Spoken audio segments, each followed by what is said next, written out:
What's up guys, Spin Firearms here, and if you've ever seen this channel before, you would know the Glock 26 Gen 3 as well as the Gen 5. No offense to the Gen 4s, but those are just my preference, right? I actually just don't even own a Gen 4, and that's simply the only reason. But if I did, I'm sure it would be equivalent to my Gen 3s and my Gen 5s in terms of reliability and the trust I have for carrying it. And even though a lot of people don't like Glocks, the Glock 26 has been out for 30 years, and that is something that I really enjoy about this handgun, that it still is relevant today. It's a reliable, and it's one of those handguns that was CCW oriented, but at the same time has had very little issues. And that's why I'm okay with sticking with a 30-year-old model. That is fine for me. They just run. But Glock also fails in a lot of areas. No rails on the subcompacts, no optics cuts on the Gen 3s and Gen 4s. We can keep going with a bunch of things. The sights are junk. I do like the finish. No texturing. You need to add grips. There's a lot of good stuff Glock has, and there's also a lot of bad stuff, and I get on them just as much. But when it comes down to my life, this is what I put my trust in. I have so many Glocks. Let me just tell you guys, that is the firearm I have the most of. I have like 13 or 14 Glock 26s. Never a single issue. I've had one issue with my Glock 45 mag. Out of my Glock 45, it was within the first 2 magazines I shot with it. Never a single issue since. And then I had an aftermarket barrel, a couple failures to feed with a Glock 27, and then a Glock 29 completely OEM. I had one failure to feed through like 1,200 rounds of not cleaning it. So, chalk that up to what it is. But my sample size of Glocks is ridiculous. My round counts through Glocks are ridiculous, and they always just run. So that is simply why I choose Glock. It's not a battle between brands. It's nothing. It's just what I prefer, right?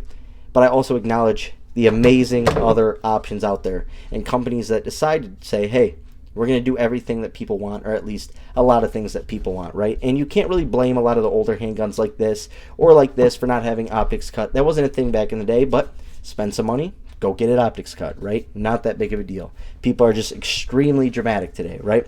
Anyways, this is the Beretta PX4 Subcompact. This I picked up at a hole-in-the-wall gun store. Out the door, it was $434. This pickup right here was a used Glock 26, but when I say used, I mean it was sold as used. But both these handguns were kept in a safe their whole entire time. This, look at it. There is no wear, no scratches, nothing. This was sold as used.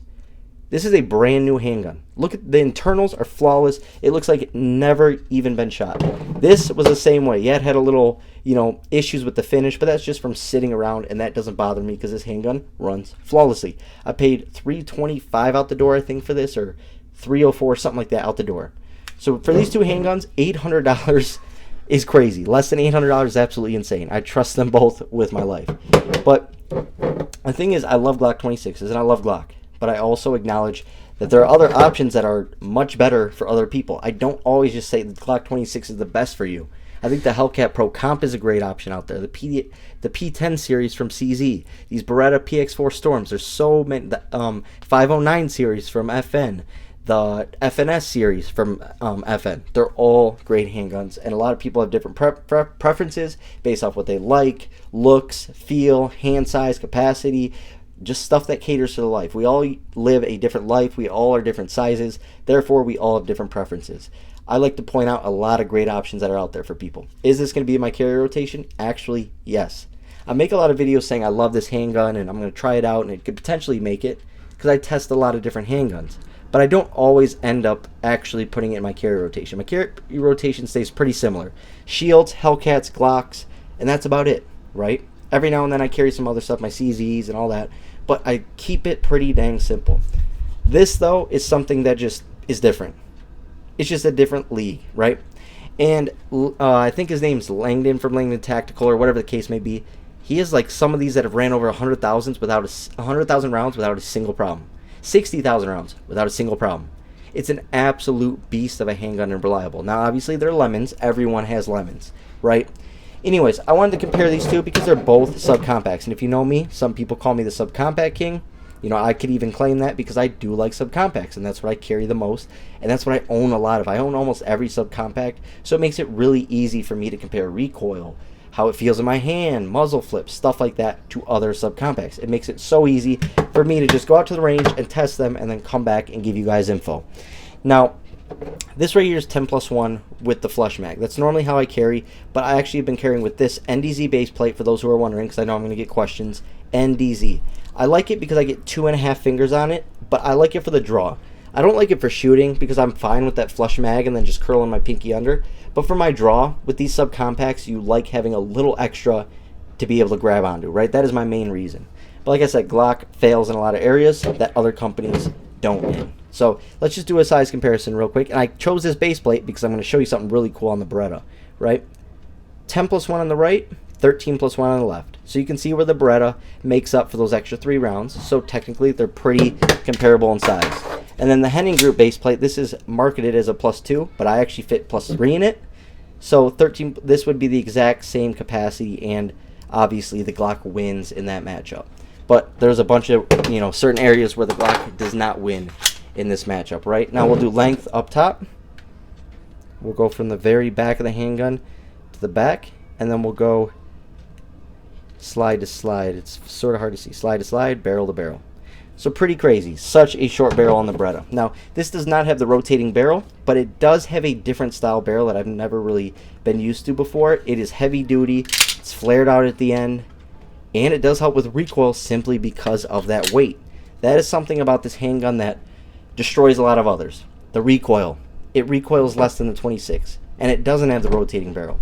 It recoils less than any other subcompact I've ever shot. The only one I might say is a little different is the HK P2000 SK. I have mine in 40, and that shoots has a little more snap to it than this, but that's in 40, so it's actually a pretty amazing gun.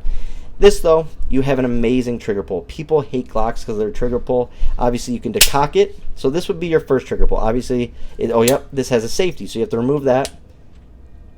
That would be your first trigger pull. But after that point, I mean, this is one of the best triggers for everyday carry, and that's why I like stuff like this so much. And another thing about being able to decock it and carry it in double action is when you go to holster it and you feel that hammer riding up, you can hold it down, but you can also feel if that trigger is about to go off. So it's also a safety feature 100%.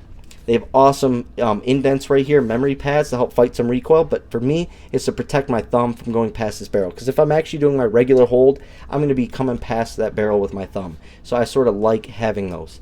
This has a rail. Glock 26s, you'll never find a rail on them. It's freaking crazy. Even Gen 5s honestly drives me nuts sometimes. What's also cool is you can rack the slide using that safety. It actually works really well, and this is probably one of the smoothest functioning handguns. Everything is just butter. Everything is butter. The trigger, the slide lock, releasing, everything is butter. This handgun is a tank and was built to last, be reliable, and very, very shootable. Now, in terms of the Glock 26, it handles recoil better. It's also a little bit heavier. It's a little bit thicker and has a little bit more sticking out, but it doesn't really carry any different. The Glock 26 does carry a little better because it's a little bit longer barrel. That way it doesn't flip out. What I realized is I'm going to need a wedge for my new holster for this. That way it doesn't go like this. That wedge is going to offset it and push it tight to your body with that very short barrel and slide. I mean, because look at how far off the trigger guard this handgun extends. It's very, very short.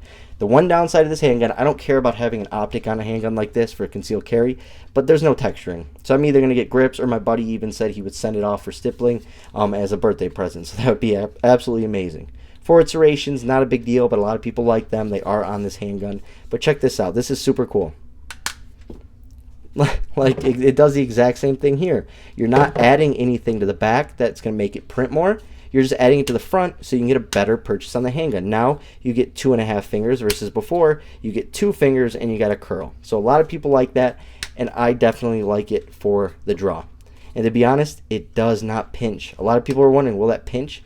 No, they sort of like built it out so it does protect your finger. It doesn't pinch. It almost sits perfectly in this line, and even if it wasn't, it would be built out enough to where you don't even feel that line on your fingers. It's actually pretty dang solid. Honestly, we're going to run this thing through its paces. I already know how it's going to perform, but we still got to make sure it's reliable because every company produces lemons. That's something people just got to get, equipped to and realize that that's just a fact of life, that humans make these things and humans make mistakes, and a lot of companies are cutting corners right now. This is an old handgun. I doubt any corners were cut with this. So what do I like better? Obviously my Glock 26, but they both can take larger mags. They both are functioning handguns, and I think for a lot of people, because of that recoil and snappiness not being there, this is an awesome option. It's small, concealable, 13+1 for 14 rounds of 9mm. Pair it with some good defensive ammo for that short barrel, and you're good to go. Hope you guys enjoyed the video. Thanks for watching.